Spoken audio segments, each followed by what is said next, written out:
her şey soruşa bilərdik, gecədən səhərə danışa bilərdik, ayrılmazdık, qovuşa bilərdik, bəlkə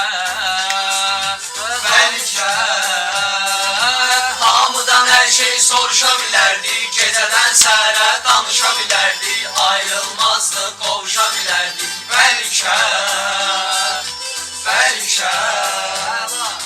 elə ki məhəbbət yolunda yeridim, gün kimi yandım, şam kimi əridim, səni mən sevirəm dedim, mən də dedim,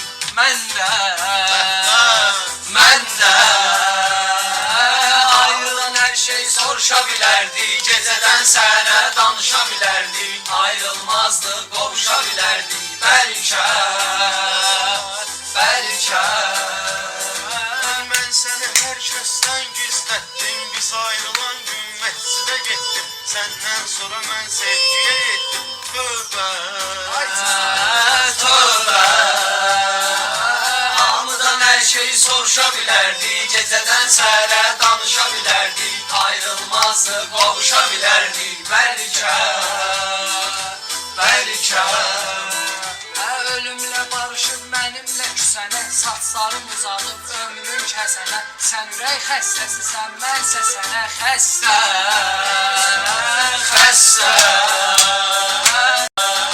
hamıdan hər şey soruşa bilərdik, gecədən səhərə danışa bilərdik, ayrılmazdıq, qovuşa bilərdik, bəlkə ürəyim ağrıyır, ağır yüküm, həsrətə məhkumam, ölməkdir höküm, ürəyim ağrıyır, ağırdır yüküm, həsrətə məhkumam, ölməkdir höküm, dərdimi danışmışam, tapmır həkim çarə